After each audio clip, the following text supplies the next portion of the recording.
맞춰서 드리는데 몇 주간 이게 이제 같이 나가요.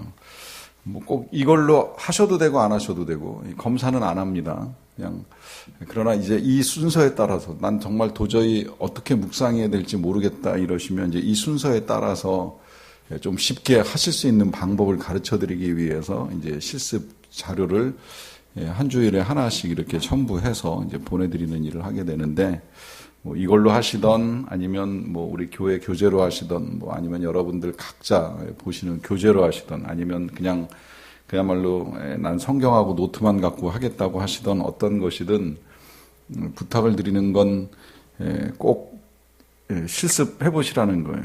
그리고 하시면 어려운 줄을 알고 있어요. 첫 술에 배부르면 말이 안 되는 거죠.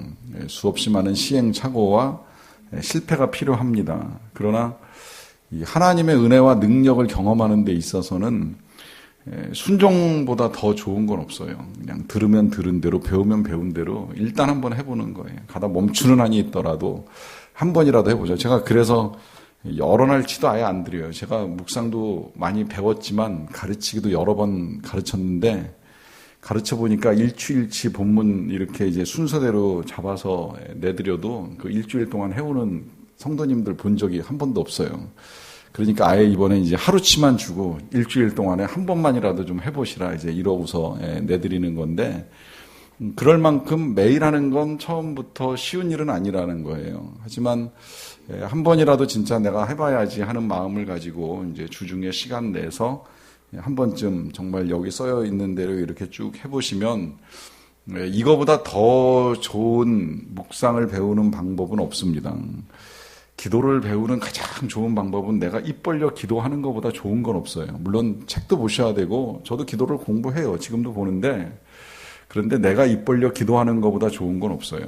묵상도 그래요. 이제 저는 가르쳐 드리지만 제일 잘하는 방법은 내가 직접 정말 성경 읽고 조금이라도 써보고 뭐 생각해보고 그려보고 하는 이거보다 더 좋은 건 없기 때문에 가능하면 이제 여러분들이 꼭 해보시라 하는 이제 부탁을 드리고요. 그래도 어려우니까 이제 더 잘 하실 수 있도록 이제 도와드리는 것 중에 이제 오늘은 묵상에 사용되는 도구라 하는 명칭으로 6가지 우리가 사용할 수 있는 도구를 좀 생각을 해보도록 하겠습니다. 그 첫 번째가 이제 오늘은 그 관찰이라고 하는 것부터 시작이 돼요. 이제 일단 관찰 그러면 뭐 다 아시겠지만 들여다보는 거예요. 본문을 예를 들어 어떤 본문이 이제 딱 정해지면 그게 어떤 본문이든지 간에 이 본문 전체가 어떤 내용인지를 우리가 일단 관찰을 해야 되잖아요. 이 관찰을 어떻게 해야 되느냐라고 했을 때에 이제 관찰은 그냥 전체적인 내용이 뭔가 하는 걸 파악만 하면 되는 건데, 이제 그걸 좀 더 잘 하기 위해서 꼭 필요한 방법이 한 가지 있다 그러면 육하 원칙에 따라서 관찰을 하는 게 이제 제일 편안합니다. 육하 원칙은 아시겠지만 이제 언제, 어디서, 누가, 왜, 무엇을, 어떻게 했는가 하는 질문하는 거잖아요. 뭐 영어로 이제 when부터 시작해서 how까지 해서 이제 육하 원칙이라고도 이야기하는데, 이 6개의 질문을 가지고 본문을 들여다보는 겁니다. 그러면 본문의 전체적인 내용을 우리가 이제 이해하고 받아들이는데 크게 불편함이 없어요. 그런데 문제는 뭐냐면 모든 본문이 이 원칙에 따라서 관찰되지는 않아요. 또 쉽게 관찰되는 본문이 있는가 하면 쉽게 관찰되지 않는 본문이 있어요. 예를 들면 복음서에서 예수님이 소경 거지 바디메오를 고치신다 그러면 이건 이제 관찰이 쉬워요. 뭐 예수님께서 여리고로 들어가실 때에 이제 시간은 뭐 여리고 가실 때, 공간은 여리고로 가는 길가, 누가? 예수님이, 아니면 뭐 바디메오가 왜 앞을 볼 수가 없으니까 그것 때문에 어떻게 해달라고, 눈을 뜨게 해달라고 이제 요청하니까 예수님이 어떻게 하셨다? 그의 눈을 뜨게 해주셨다. 이제 이러면 관찰이 그냥 끝나는 거예요. 그런데 지금 오늘 우리 읽은 본문 시편 42편 같은 경우를 보시면 이게 그런 게 안 밝혀져 있어요. 이게 언제인지, 어디선지, 아니면 누가 쓴 건지, 뭐 누가라고 하면은 이제 여기 누가인 것도 밝혀져 있지 않네요. 그러니까 어려운데요. 그래서 이제 관찰하면 정리가 되는 거예요. 본문에 다 드러나지는 않지만 일단 언제 이 글을 쓴 사람이 목마른 때예요. 그건 그냥 몸의 목마름이 아니라 영혼의 목마름이죠. 어디에서 이건 이제 밝혀져 있지는 않아요. 밝혀져 있지 않지만 누가 그러면 하나님을 간절히 찾는 한 사람이겠죠. 왜? 상황이 너무 힘드니까, 너무 고통스러우니까 이제 그 정도 우리가 이제 볼 수 있잖아요. 그래서 어떻게 달라고 하나님 좀 도와달라고 이제 그런 요청을 하는 상황이죠. 이제 이런 식으로 일단 전체적인 내용을 관찰을 하는 겁니다. 그러니까 뭐 다 찾지 못할 수도 있겠지만 이제 대강 이런 질문들을 통해서 본문의 내용을 이제 이해하고 이제 들어가는 게 필요하다 하는 것입니다. 그 다음에 이제 두 번째 도구가 이해라고 하는 겁니다. 이해. 이제 관찰은 간단하게 살펴본다면 이제 이해는 조금 이제 깊이 들어가는 작업이라고 할 수 있어요. 그런데 그 본문에 따라서는 쉽게 이해되는 내용도 있고 쉽게 이해가 안 가는 내용도 있을 수가 있습니다. 그럼 어떻게 해야 되느냐? 이제 그게 세 번째 도구하고 좀 연결이 되어 있는데 세 번째 도구는 반복이라고 하는 도구예요. 본문이 이해가 가지 아니할 때 가장 좋은 방법은 반복해서 계속 읽는 겁니다. 우리 그 고사 성어에도 그런 말 있잖아요. 독서 100편 의자현이라고 책을 100번 읽으면 뜻이 자연스럽게 깨달아진다 하는 그 말 그대로 성경도요. 처음엔 좀 어려워도 계속 읽다 보면 뜻이 깨달아지는 게 있어요. 그러니까 이제 반복보다 좋은 이해는 없어요. 가장 좋은 거는 이제 반복하는 건데,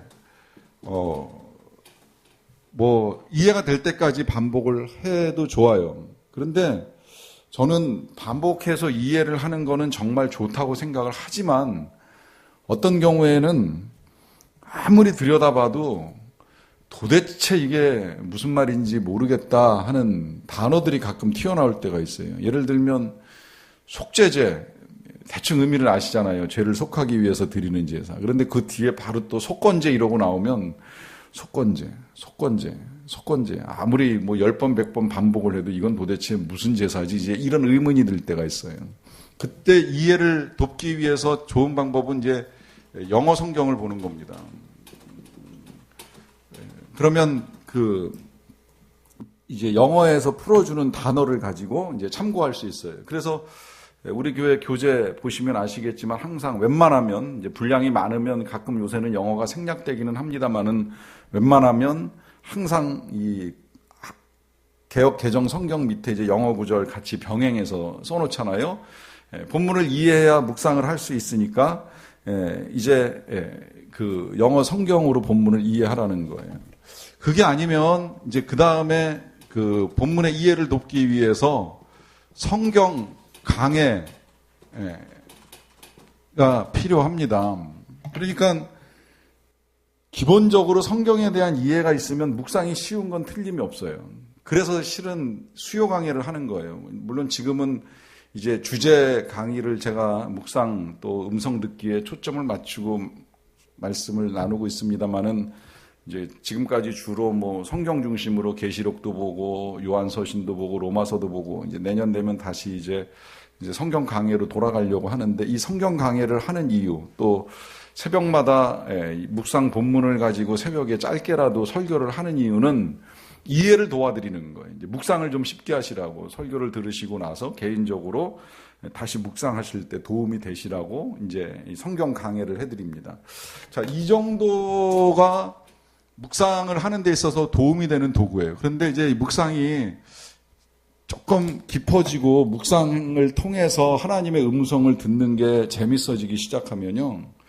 그러면 어떤 현상이 나타나냐면 이제 이거 가지고 이제 성에 안 차가지고 본문을 들여다보고 영어로 들여다보고 하다가 안 되면 여기서 더 나가가지고 주석이나 아니면 이제 신학책을 들여다보시는 분들이 간혹 평신도 여기서 이제 더 나가면 그 다음에 이제 원어 성경 보고 이제 하시는 분들 계시는데 뭐 저는 말릴 생각은 없습니다만은 이제 이것까지는 사실은 여기서부터는 묵상이 아니에요. 그야말로 신학 공부가 되는 거예요. 그러니까 여기까지 하실 필요는 없다고 그냥 말씀을 드리는 거예요.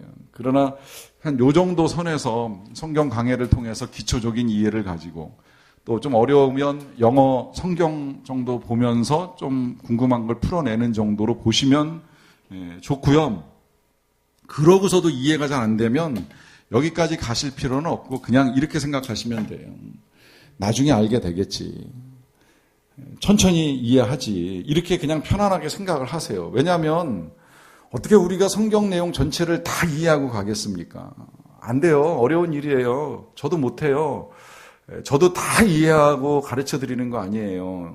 저도 준비하는 시간이 있고 공부하는 시간이 있어야 가르쳐 드리는 거지 읽으면 100% 이건 아니에요. 때로 그래서 어떤 때는 진짜 이 질문을 받으면 바로 답을 못 해드리는 일이 있어요. 가끔 샘지기 이제 공부하다 보면 샘지기들이 본문 가지고 질문하실 때 있는데 어떤 거는 답이 바로 안 나와요. 그러면 제가 이제 연구해보고 다시 답 드리겠다고 약속하고 이제 실제로 그건 저도 공부를 하는데 모르는 걸 부끄럽게 생각할 필요도 없거니와 내가 이걸 다 이해한다고 생각하는 게 이제 교만한 거죠. 그러니까 그런 경우에는 그냥 그 부분은 놔두고 나중에 천천히 아니면 뭐 진짜 질문을 하셔도 좋고요. 쉽게 생각하시라는 거예요. 거기서도 만약에 진짜 이해가 안 가는데 답답하면 그러면 그때는 성경을 들여다보시는 게 아니라 이 부분에 있어서 무디 목사님이 기가 막힌 말씀을 하셨죠. 성경을 읽다가 이해가 안 되면 밖에 나가서 힘겹게 수레를 끌고 가는 사람의 뒤를 밀어주고 와서 다시 읽어라. 무슨 의미인지 해석을 안 하셨지만 이해는 좀 되죠. 때로는 책상에 앉아서 성경만 보는 것도 필요하지만 삶 속에서 하나님의 삶을 좀 행해 보고서 이제 다시 성경을 보라 이제 이런 뜻에서 말씀하신 것 같은데 뭐 그런 방법도 있고 아니면 또 어떤 목사님 성경 보다가 답답하고 해석이 잘 안 되면 뭐 시장도 다녀오신다고 하는데 사람 살아가는 이제 속에서 환기를 한번 시키고 나서 다시 이제 말씀의 자리로 나아가는 이제 그런 방식. 하여튼 꼭 지금 내가 이걸 다 알아야 된다. 이제 이런 욕심은 좀 내려놓고 묵상을 하시자는 부탁을 드리는 거예요. 이제 그러고 이제 또 하나의 방법을 아까 이제 반복이라고 말씀을 드렸는데 이 반복은 그 자체가 하나님의 음성을 듣는데 굉장히 도움 많이 됩니다. 제가 지난번에 수능 시험 보는 날 우리 학부모들 같이 말씀 나눌 때에 그 기도가 어려우신 분들의 이제 기도를 할 수 있는 방법을 잠깐 가르쳐 드렸죠. 기도도 해본 사람이 하게 되는데 이제 안 하다가 모처럼 기도하려고 하면 긴 시간 기도하는 게 어려워요. 그래서 수능 기도회 때 뭐 우리가 찬양도 하고 말씀도 듣지만 또 이제 그 다음에 이제 음악 틀어놓고 기도하는 시간이 이제 시간에 따라서는 뭐 30분 뭐 1시간 이제 이렇게 긴데 이거 힘들게 앉아 있고 기도하는 거 어려우시면 제가 이렇게 기도하시라고 부탁을 드렸어요. 하나님의 아들 예수 그리스도시여 나를 불쌍히 여기소서. 이게 가장 기본적인 문장입니다. 하나님의 아들 예수 그리스도시여 나를 불쌍히 여기소서. 요 기본적인 문장에다가 이제 자녀 이름을 넣는 거예요. 하나님의 아들 예수 그리스도시여 누구를 불쌍히 여기소서. 이거 반복해도 아무 문제 없어요. 그걸 중언부언이라고 생각하지 마세요. 반복하는 게 중언부언이 아니에요. 무슨 말 하는지도 모르고 기도하는 게 중언부언이지 예수님도 똑같은 기도 3번 반복하셨기 때문에 반복의 문제는 아니에요. 반복이 불편하면 그 다음에 이제 조금씩 바꾸면 돼요. 누구를 불쌍히 여기소서 내 자녀 이름만 넣다가 좀 이거 아니다 싶으면 뭐 진짜 우리 교우 자녀, 딴집 자녀, 아들 친구, 딸 친구 뭐 다 이렇게 바꿔가면서 기도하시면 돼요. 또 불쌍히 여기소서 대신에 긍휼히 여기소서, 은혜를 베푸소서, 힘을 주소서, 지혜를 더하소서 이제 그 뒷말만 조금씩 바꿔가면 돼요. 이제 거기서 뒷말 바꾸다가 또 조금 더 발전시키면 앞에 말을 바꾸는 거예요. 이제 하나님의 아들 예수 그리스도시여, 긍휼이 풍성하신 예수 그리스도시여, 우리를 살리신 예수 그리스도시여, 우리를 위해 십자가를 지신 예수 그리스도시여, 누구를 불쌍히 여기소서 이러면서 반복해 나가고 바꿔 나가고 하는데 아무 문제가 없어요. 그런데 지금 원래 이제 제가 가르쳐 드린 그 문장 하나님의 아들 예수 그리스도시여 나를 불쌍히 여기소서. 이게 실은 이제 수도원에서 제일 처음에 수도하면서 기도를 배울 때 제일 먼저 배우는 기도고 이 훈련부터 시작이 돼요. 이 훈련을 처음 시작을 하면요. 처음에 이 의문부터 듭니다. 왜 나를 자꾸 불쌍히 여겨달라고 그러지? 내가 뭐 그렇게 불쌍하지? 이런 생각을 가지고 이 기도를 드려요. 내가 그렇게 불쌍한가? 그거를 수없이 반복하면서 하나님한테 불쌍하게 여겨달라고 기도를 드려야 되는가? 이제 이런 의문도 생겨납니다. 그런데 놀랍게도요, 그 기도를 반복하다 보면 어느 순간 진짜 이제 내 실체를 하나님 앞에서, 그야말로 하나님의 아들 예수 그리스도 앞에서 내 실체를 보면서 내가 얼마나 불쌍한지를 깨닫게 돼요. 그게 이제 삶이 불쌍할 수도 있고, 내 영혼의 불쌍함일 수도 있고, 나의 죄인됨이 불쌍할 수도 있고, 하여튼 내 영혼의 실체와 직면을 하면서 진짜 하나님이 불쌍히 여겨주시지 않으면 죽을 것 같고 살 수 없을 것 같은 이제 그런 마음이 들어요. 그러면서 거기서 끝나는 게 아니라 거기서 더 이제 계속 반복해 나가면 그런 나를 불쌍히 여겨주시고 긍휼히 여겨주시고 살려주신 하나님의 은혜가 임하면서 그야말로 이제 하나님의 임재 속에, 은혜 속에 풍성히 들어가고 깊이 잠길 수 있게 됩니다. 반복이 우스워 보이지만요, 반복의 은혜가 있는 거예요. 이 반복이 지겨우면 영혼의 상태를 좀 점검해 보셔야 되고, 반복 속에서도 은혜가 반복되면 그게 건강한 영혼이 될 수 있는 거예요. 찬양도 그렇잖아요. 찬양이 인도자가 계속 뒷부분을 반복할 때 어떤 때는 되게 힘들 때가 있어요. 옛날에 제가 그 영락교에서 사역할 때 우리 동기 전도사 중에 한 전도사가 그 하나님의 사랑을 사모하는 자 찬양을 끊었다고 그러더라고요.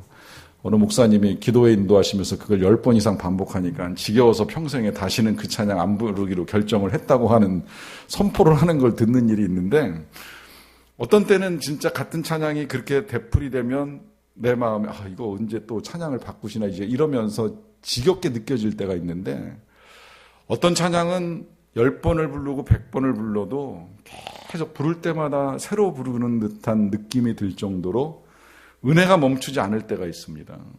이제 그런 경험을 해보시라고 말씀을 드리는 거예요. 묵상하시는 중에 잘 안 되겠으면 한 구절, 한 문장, 어떤 특별한 내용을 가지고 반복해 보시라. 이게 좋은 도구가 될 수 있다는 거예요.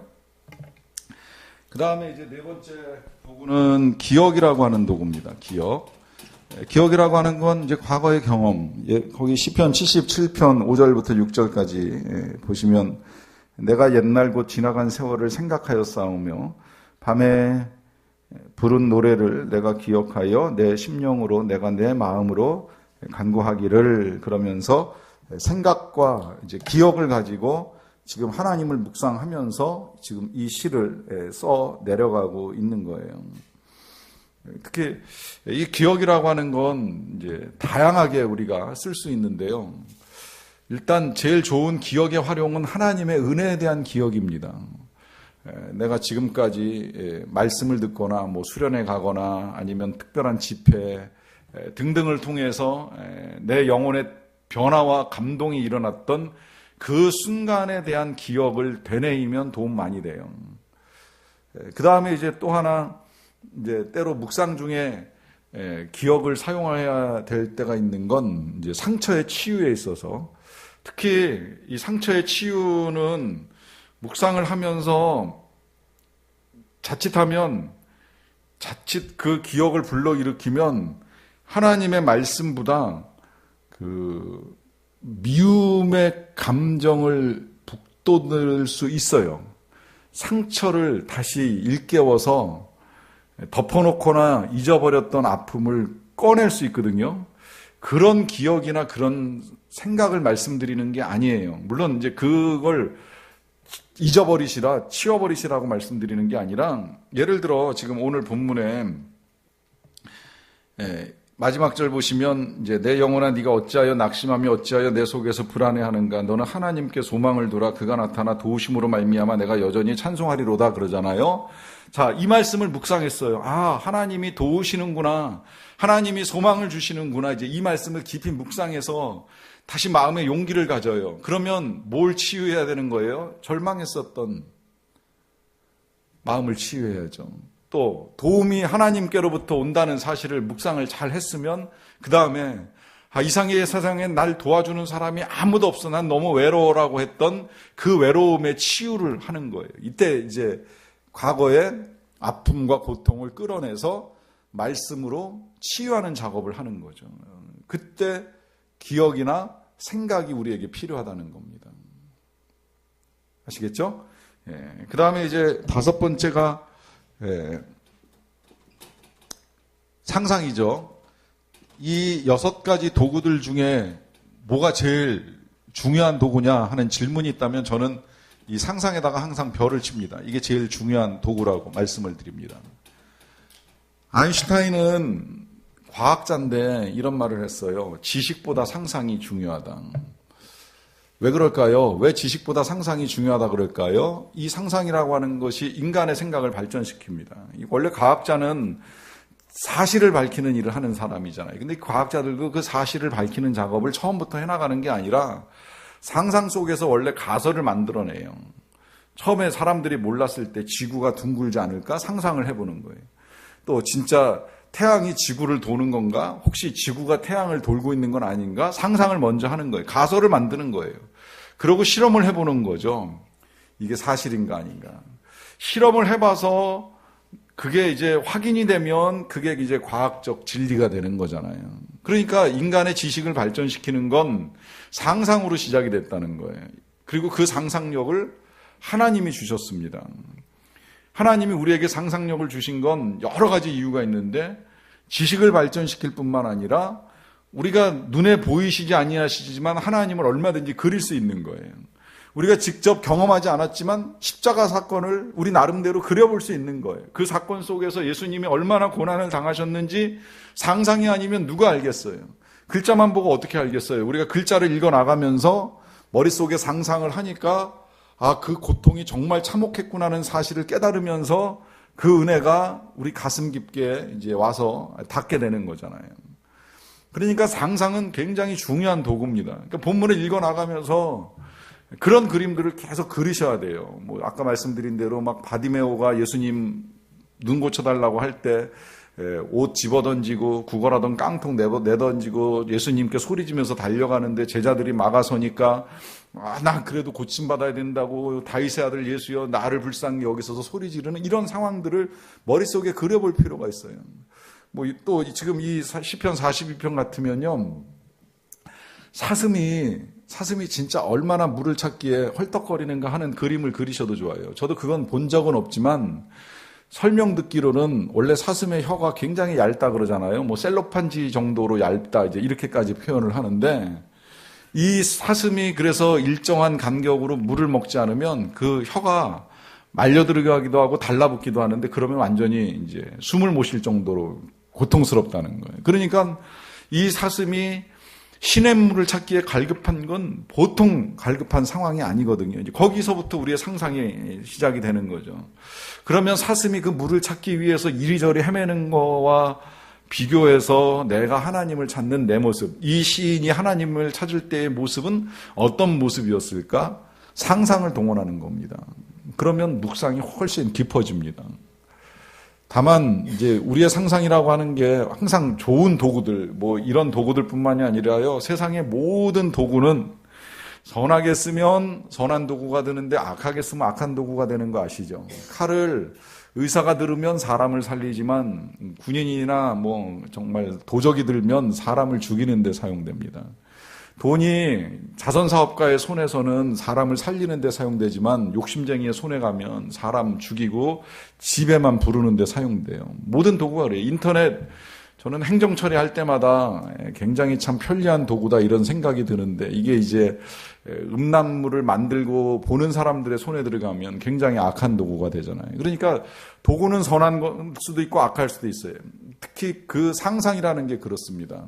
우리의 상상이라고 하는 게 조금 전에 말씀드린 대로 성경을 놓고 상상하면서 성경을 보면 굉장히 선한 도구인데요. 이제 이게 악하게 쓰일 수 있거든요. 나쁜 생각에. 그러니까 어떻게 해야 돼요? 성령님이 우리를 도와주셔야 돼요. 성령님, 내 생각을 잡아주세요. 내 상상을 선하게 해주세요. 본문을 보면서 좋은 생각을 하게 해주세요. 본문의 그림을 내 머릿속에 잘 그리게 해주세요. 이런 선한 기도를 드리고 상상을 활용하시라 하는 겁니다. 자, 그 다음에 이제 마지막 6번째가 독백입니다. 독백. 솔리로키 독백. 독백, 묵상의 독백이 활용됩니다. 어떻게 활용되느냐? 가장 좋은 예가 거기 조금 전에 그 시편 42편 5절 말씀. 혼자 하는 말이잖아요. 내 영혼아 네가 어찌하여 낙심하며 어찌하여 내 속에서 불안해하는가. 너는 하나님께 소망을 둬라. 또 빌립보서 4장 13절도 혼잣말이에요. 내게 능력 주시는 자 안에서 내가 모든 것을 할 수 있어. 혼자 하는 말이잖아요. 물론 이걸 편지로 써서 빌립보 교회에 보내긴 했지만 바울이 바울 자신한테 하는 말입니다. 참고로 언젠가도 제가 잠깐 말씀드렸지만 여러분들의 영혼이 곤고함에 빠질 때 주의하셔야 될 게 영혼의 소리를 듣지 마시고 영혼에게 말을 거세요. 이게 무슨 말일까요? 영혼의 소리를 듣지 마시고 영혼에게 말을 걸어라. 우리의 영혼이 곤고함에 빠지면 탄식을 합니다. 힘들다. 괴롭다. 왜 이렇게 풀리질 않지? 왜 이렇게 꼬이지? 이게 영혼이 우리한테 지금 들려주는 소리예요. 그렇죠? 여기 지금 시인도 그런 상황일 거예요. 뭐 여기 개인적으로 지금 영혼의 소리를 내지는 않았어요. 그런데 영혼에게 말을 거는 건 뭐예요? 말을 거는 게 바로 이거예요. 내 영혼아, 너 왜 낙심하냐? 너 왜 불안해하냐? 반대로 이게 말을 거는 겁니다. 그러니까 여러분들도 영혼의 곤고함에 빠지면 영혼의 소리만 듣지 마세요. 영혼의 소리를 듣는 게 위험한 건 이제 그게 진짜 이제 슬픔에서 우울감으로 넘어가요. 이제 그래서 계속 이제 깔아앉고 답답해지는 일이 있을 수 있어요. 그때 한번 말을 거셔야 돼요. 영혼의 말을 걸어 주셔야 돼요. 내 영혼아, 너 왜 낙심해? 너 왜 두려워해? 너 왜 불안해해? 그리고 말 걸면 그때 이제 답이 열리는 거예요. 그 답이 뭐예요? 너는 하나님께 소망을 두라. 그가 나타나 도우심으로 말미암아 내가 여전히 찬송하리로다 하면서 답이 나오기 시작을 하는 거예요. 하나님이 살아계시는데, 하나님이 도와주시는데, 하나님께 소망이 있는데 내가 왜 이 상황에서 두려워하고 낙심하고 슬퍼하고 불안해하는가? 여러분, 이렇게 영혼한테 말 거는 게 독백입니다. 그래서 일기에다가 그런 말을 쓰시면 되는 거예요. 영혼에게 말을 걸어주세요. 자, 이런 도구들을 잘 활용하시기를 부탁을 드리면서 정리를 조금 여기서 일단락 하고 가자라고 한다면 이건 이제 묵상의 활용법 가운데 한 가지로 말씀을 드리는 건데요. 일단 어떤 도구도 다 자유롭게 사용을 하시는 거예요. 그때그때 하나님이 사용하게 하시는 것들을 가지고 기본적으로 또 묵상을 이렇게도 이제 이야기를 많이 하는데 관찰, 해석, 적용 이제 이렇게도 많이 하는데요. 어떻게 해석을 하느냐 이제 했을 때에 지금 이렇게 생각하시면 돼요. 관찰은 아까 말씀드린 대로 그 육하 원칙에 입각해서 해석을 하시면 되고요. 그 다음에 해석을 어떻게 하느냐라고 했을 때 이제 그 해석의 도구들을 지금 열거를 해드린 거예요. 실은 이 5가지가 다 해석할 때 그냥 사용하시면 되는 거예요.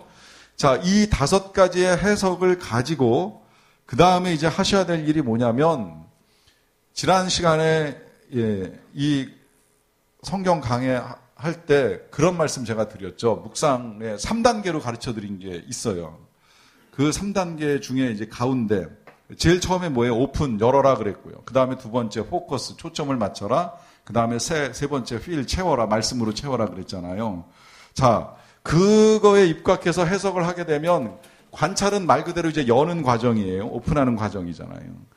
그러면 필, 적용해서 필 채우기 전에 그 다음에 뭘 해야 되느냐 하면 해석을 해야 되는데 뭐 하라 그랬어요? 포커스 하라 그랬잖아요. 어떻게 포커스를 하느냐라고 하는 건데 이 포커스는요. 이렇게 생각하셔야 돼요. 글자, 단어, 그 다음에 구, 절, 뭐 절을 문장이라고도 할 수 있을 것이고요. 구는 2단어 이상이고 절, 그 다음에 단락. 어떤 거에 포커스 하셔도 다 된다는 거예요. 이 글자라고 하는 건 단어는 2글자 이상이지만 글자는 어떤 때는요. 한 글자에 포커스를 하실 수도 있어요. 예를 들면 저는 이제 그렇게 묵상하면서 한 글자에 포커싱 했던 건 언제냐면 어느 날 갑자기 성경을 이제 갑자기가 아니죠. 이제 계속 묵상을 해나가는 중에 그날 하나님이 제 눈에 뜨이게 하신 단어, 제 귀에 들려주신 음성은 딱 한 글자였어요. 곧. 본문 안에 들어있는 그 곧이 응답으로 온 거예요. 아, 뭔가 이젠 하나님이 역사하시겠구나. 곧 역사하시겠구나. 그 한 글자에 집중해도 하나님의 음성을 들을 수 있다는 거예요. 뭐 예를 들면 이 주라고 하는 단어가 우리가 흔히 사용하다가도요, 어느 날 갑자기 눈에 띌 때가 있습니다. 주. 그래, 주인이시지. 난 종이지. 아무것도 아니지. 그래, 주인이 하시겠지. 주님이 계시는데. 이 한 글자를 가지고도 얼마든지 집중해서 해석도 하고 이제 적용을 찾아 나갈 수 있다는 거예요. 이제 이건 아주 이제 드물게 나타나는 이제 현상이지만 한 단어 어느 날 정말 우리가 익히 보아왔던 단어들 뭐 사랑, 기도, 평화, 평강, 믿음 뭐 아니면 이런 이제 명사들만 여러분 또 보시지 말고요. 저는 부사 가지고 굉장히 은혜 많이 받았어요. 그중에 이제 잊지 못하는 단어가 그러므로라고 하는 단어입니다. 그러므로. 어느 날 묵상하는 중에 그러므로에 하나님이 집중하게 해주시더니 이 그러므로가 앞뒤를 연결하는 거예요. 내가 너를 사랑함으로 걱정하지 말아라. 내가 너를 도움으로 네 일이 풀려나갈 것이다. 내가 너와 함께함으로 네가 외롭지 않을 것이다. 이 한 단어, 그러므로 부사에 불과하지만 이 한 단어를 가지고도 하나님이 말씀하시는 거예요. 여기서 조금 더 나가면 이제 두 단어, 세 단어. 작년에 그 다니엘 기도회 보신 분들 아시지만 그 미국에서 공부하고 오신 분이 왜 구 가지고 가장 많이 사용했던 게 but God이라고 하는 단어 있었잖아요. 나는 보잘것이 없어요. but God. 그분은 풍성하세요. 난 연약해요. but God. 그분은 얼마나 강하신지 몰라요. 나는 무지해요. but God. 이 두 글자의 단어를 가지고 두 단어를 가지고 모든 게 다시 열리기 시작을 하는 거죠. 다 풀려나가기 시작을 하는 거예요. 이제 이런 구일 수도 있고요. 어떤 경우에는 진짜 이제 문장, 그야말로 이제, 너희는 마음에 근심하지 말라. 하나님을 믿으니 또 나를 믿으라. 이 문장 전체를 통해서 하나님이 말씀해 주실 수도 있어요. 아니면 어떤 경우에는 이제 단락 전체. 단락이라고 하는 건 이제 예를 들면 오늘 우리가 본 그 단락, 시편 42편 1절부터 5절까지 전체를 통해서 하나님이 우리에게 말씀해 주실 수 있어요. 지금 무슨 이야기를 하는지 아시겠죠? 그러니까 결국 우리가 초점을 맞춰야 되는 건 글자일 수도 있고 단어일 수도 있고 구일 수도 있고 절일 수도 있고 단락일 수도 있고 그때마다 얼마든지 다양하게 나타납니다. 왜 그러냐? 하나님은 무한하시니까요. 절대 한 글자로만 한 단어로만은 아니라는 거예요. 그날 풍성하신 하나님이 우리에게 주시고 싶으신 대로 이런 방법 저런 방법으로 주실 수 있으니 우리는 마음과 눈을 열고 어떤 형태로 하나님이 들려주시든 받을 준비만 하고 있으면 돼요. 그러고 그렇게 해서 이와 같은 걸 통해서 그러니까 여기서 이제 건너오는 거예요. 받았다 그러면 그 다음에 해야 될 일이 뭐냐면 이제 이거를 감사합니다 기도를 드리던 감사의 고백을 드리던 찬송으로 드리던 아니면 시를 쓰든 아니면 그림을 그리던 이제 우리가 하나님께 반응하라 그랬잖아요. 리액션. 하나님이 주시는 은혜들을 가지고 반응하는 거예요. 여기에서 이제 조금 더 나가면 그 다음에 이제 적용을 하는 겁니다. 그러면 이제 내가 뭘 할까요? 하나님 질문 드리고 하나님이 하라고 하시는 걸 하는 거죠. 이 적용은 오늘 못 다뤄요. 시간이 안 돼서 적용까지는 못 다루고 함정 보겠습니다. 말씀 묵상의 함정. 자, 어떤 함정이 있느냐? 첫째, 잘해야 된다. 잘해야 된다. 이제 이런 잘하고 싶다 하는 이제 이런 생각을 갖게 되는 겁니다. 여러분, 그리스도인은 최선을 다하고 탁월한 결과를 위해서 노력하는 건 맞아요. 그건 중요한 가치예요. 우리 교회의 핵심 가치 중에 하나이기도 할 뿐만 아니라 교회의 가치가 아니라 실은 하나님이 우리에게 원하는 삶이에요. 게으르지 않고 최선을 다해서 하나님이 보시기에 아름다운 세상이 만들어진 것처럼 우리도 탁월한 결과를 내기를 원하시기는 해요.